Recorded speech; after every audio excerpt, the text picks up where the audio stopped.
আসসালামু আলাইকুম, welcome back to my new blog. এটা আমার চ্যানেল। আজকে এটা আমার এই চ্যানেলের প্রথম ব্লগ। আশা করি যে যেখান থেকে আমার এই ভিডিওটি দেখবেন প্রত্যেককেই আমাকে সাপোর্ট করবেন। প্রতিটা মানুষের জীবনে একটা প্যাশন থাকে, ঠিক আমার জীবনে এরকম একটা প্যাশন হচ্ছে যে আমি ভিডিও করব।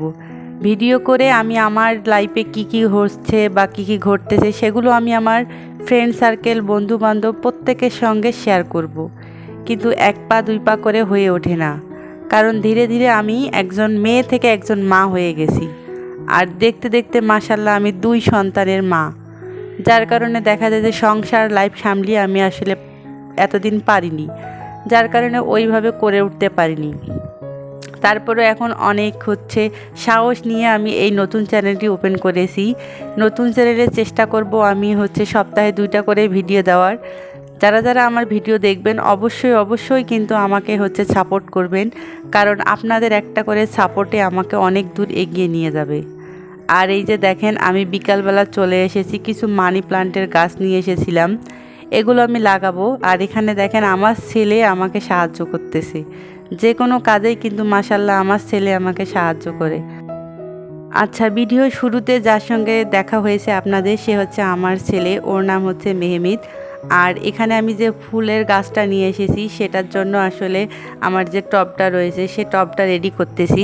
এই টবের মাটিটা অনেক বেশি শক্ত হয়েছিল, কারণ অনেক দিন ধরে এই টবের মধ্যে কোনো গাছ লাগানো আমার ছিল না, যার কারণে এই মাটিটাকে আগে ফার্স্ট টাইম আমি একটা নিড়ানির সাহায্যে আমি মাটিটাকে আলাদা করে নিচ্ছি, আপনারা দেখতেই পাচ্ছেন। আর এই যে দেখেন, অলরেডি আমার গাছটা আমি রোপণ করে দিয়েছি। আর সবাই দোয়া করবেন এই গাছে যেন আমার অনেকগুলো ফুল ফোটে।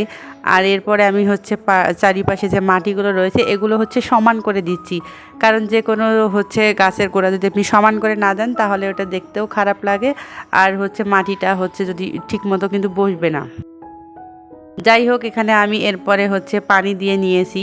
আর দেন আমার ছেলে খুব কান্নাকাটি করতেছিল, কারণ বিকাল টাইম তো, সে কিছু খায়নি, যার কারণে আমি নিচে চলে এসেছি। আর এই দেখেন, আমি এখানে কিউট একগুলো ডিম নিয়েছি। আপনারা কি এই ডিমের নাম কেউ জানেন? যদি কেউ জেনে থাকেন অবশ্যই আমার কমেন্ট বক্সে এসে কমেন্ট করে আমাকে জানাবেন। এগুলো কিন্তু কোয়েল পাখির ডিম, আমি আবার বলে দিয়ে দিলাম। আচ্ছা, এই যে দেখেন, আমি এই ডিমগুলো ভাঙতেছি, ভেঙে এখানে এখন ওকে ডিম পোস্ট করে দিব। আর এই ডিমগুলো আপনি যতই ভাঙবেন না, এর একটা করে ছাল বা খোসা যেটা বলা হয়ে থাকে সেটা কিন্তু পড়বেই। এই জন্য বিশেষ করে আমার এই ডিমটার প্রতি অতটা আগ্রহ নেই। যাই হোক, আমার ছেলে মেয়ে দুজনেই এই কোয়েল পাখির ডিম খুব পছন্দ করে। এই যে এখানে আমি ডিম পোস্ট করে নিয়েছি, যেহেতু আমার বাসার সদস্য 4 জন, আর আমি ওর বাবা, ওদের 2 জনের জন্য ডিম পোস্টটা এখানে করে নিব।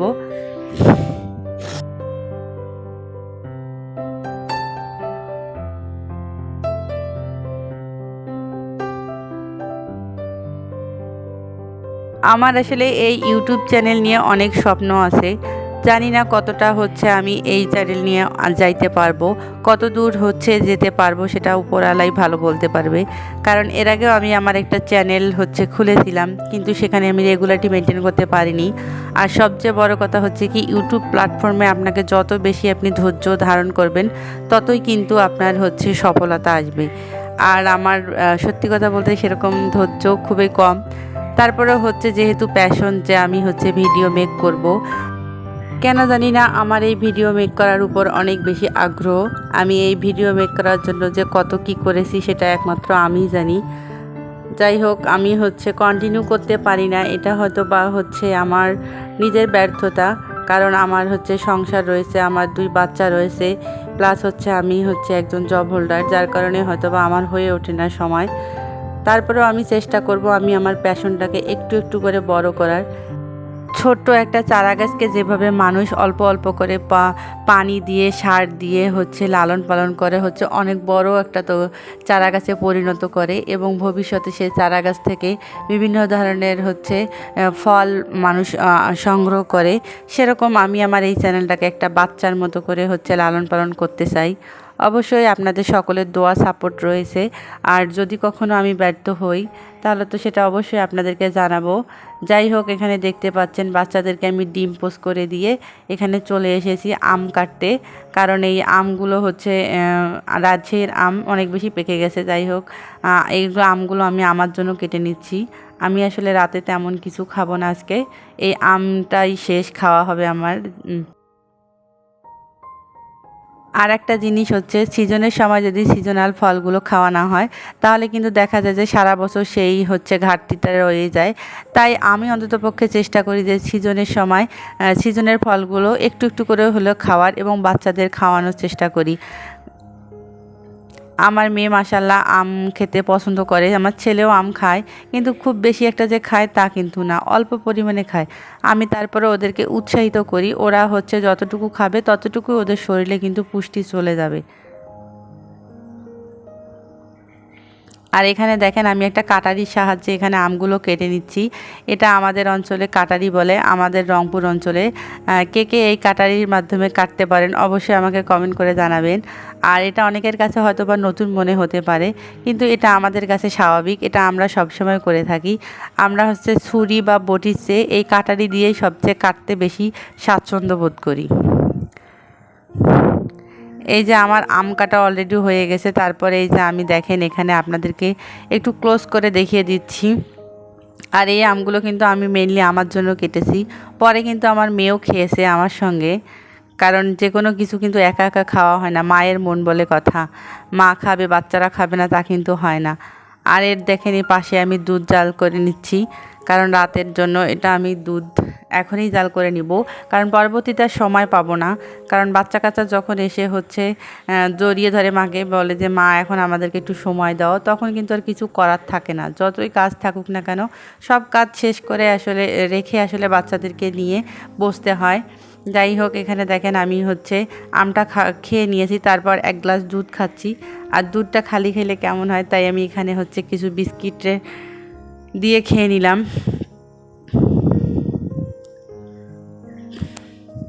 তারপর এখানে চলে এসেছি, দেখেন কিছু থালা বাসন পড়েছিল বেসিনে। আর এই থালা বাসনগুলো আমি আসলে বিকালের পর থেকে পরিষ্কার করিনি, সেগুলো এখন পরিষ্কার করে নেব। আসলে একটা সংসারে কত ধরনের কাজ থাকে তাই না, আমরা যারা গৃহিণী তারাই কিন্তু বলতে পারি। একটার পর একটা কাজ যদি আমরা করে না থাকি, মানে একটা কাজ যদি আমরা বাদ দিয়ে পরবর্তীতে অন্য কোনো কাজে যাই তাহলে দেখা যায় সেই কাজটা আমাদের জন্য জমে থাকে। পরের দিন বা পরের সময় ওই কাজটা আমাদের উপর হচ্ছে বোঝা হয়ে দাঁড়ায়। তাই আমরা সবসময় আমি চেষ্টা করি যে হচ্ছে যখনকার কাজ তখনই করে ফেলার। তারপরে যখন সময় পাই না বা হচ্ছে একটু কাজের চাপ অন্যদিকে বেশি হয়ে যায় তখন একটু জমে রাখি, কিন্তু তারপরেও আমি রাতের মধ্যে সব কাজটা শেষ করে হচ্ছে পরের দিনের জন্য কোনো কাজ রাখি না।